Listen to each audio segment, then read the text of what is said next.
Board परीक्षा में आने वाला एक बहुत ही महत्वपूर्ण प्रश्न जो कि हर साल आता है, इसका आना निश्चित है। तो इसकी तैयारी हम अच्छे से करके जाएं ताकि ये 3 नंबर तो हमारे फिक्स ही हो जाएं। तो ज्योति जवाहर खंडकाव्य लिखने का अच्छा तरीका, ज्योति जवाहर खंडकाव्य हम कैसे लिखें कि एग्जामिनर फुल मार्क्स दे।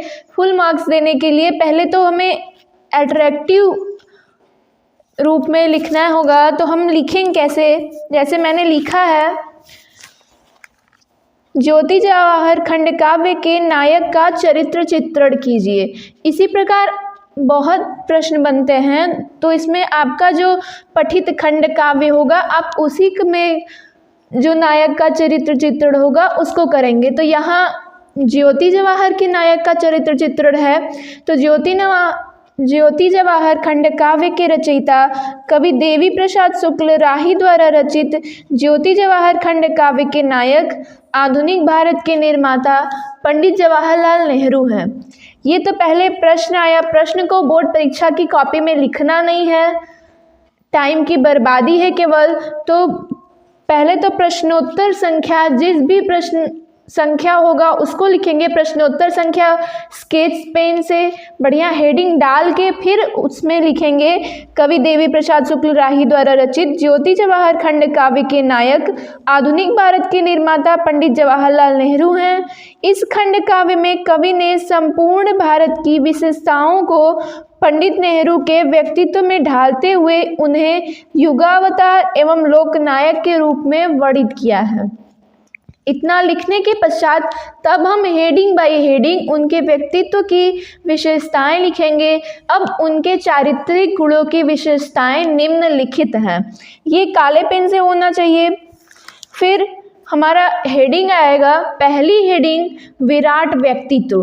पहली हेडिंग चाहे कुछ भी हो, आकर्षक होनी चाहिए, क्योंकि पहली ही हेडिंग से पूरे खंडकाव्य में आपने जो लिखा है उसका आकलन हो जाता है। तो पहली हेडिंग अच्छी होनी चाहिए। तो विराट व्यक्तित्व, इस हेडिंग को स्केच से डालें या मोटे काले बाल पेन का यूज़ करें। तो विराट व्यक्तित्व में ज्योति जवाहर खंडकाव्य के नायक पंडित जवाहरलाल नेहरू के लिए कवि जो देवी प्रसाद शुक्ल हैं उन्होंने लिखा, जवाहरलाल नेहरू का व्यक्तित्व भारत के समान ही विराट था। उनके व्यक्तित्व के विविध रूप थे और वे अपने हर रूप में उत्कृष्ट थे। सूर्य का तेज, चंद्रमा की शीतलता, सागर की गहराई और धरती का धैर्य, पवन की गति उनके व्यक्तित्व में सभी समाहित थे।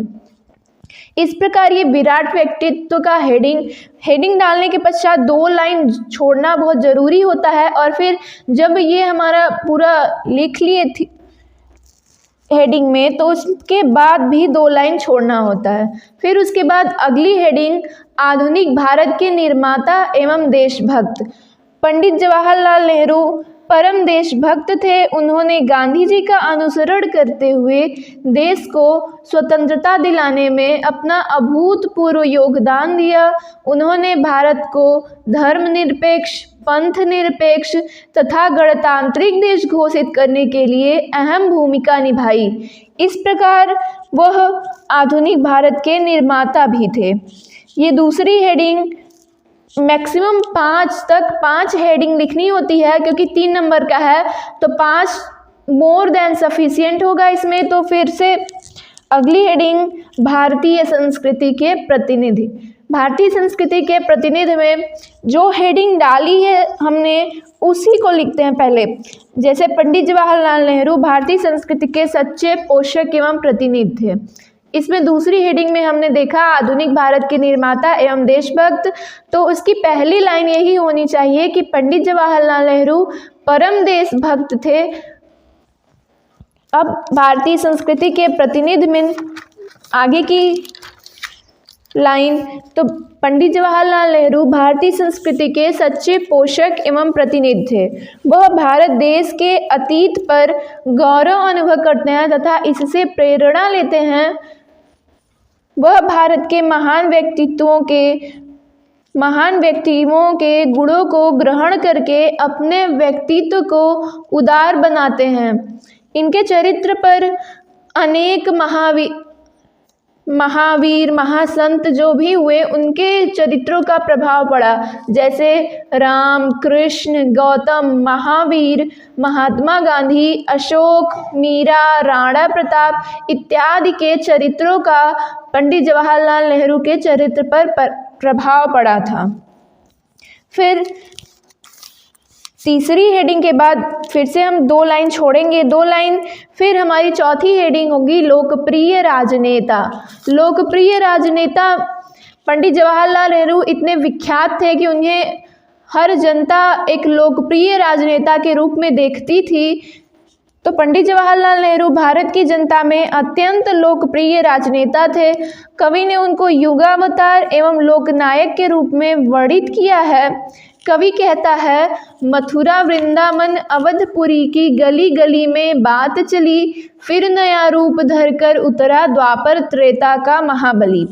ये जो 2 लाइनें हैं ये आपके खंडकाव्य में होनी अत्यंत आवश्यक है, क्योंकि किसी भी खंडकाव्य में सिर्फ कहानियों के रूप में लिख दिया जाता है, लेकिन 2 लाइनें जो कविता के रूप में हो ये होनी बहुत आवश्यक होती हैं, यही आकर्षक बनाती हैं। और अगली हेडिंग अहिंसा के समर्थक। पंडित जवाहरलाल नेहरू के चरित्र पर सम्राट अशोक और महात्मा गांधी के चरित्र का प्रभाव पड़ा था। महात्मा गांधी सत्य एवं अहिंसा के पुजारी थे, इसलिए पंडित जवाहरलाल नेहरू भी अहिंसा के समर्थक थे। परंतु अहिंसा से उन्होंने सीख ली, अहिंसा की सीख ली उन्होंने, परंतु अहिंसा को उन्होंने नए सिरे से परिभाषित किया।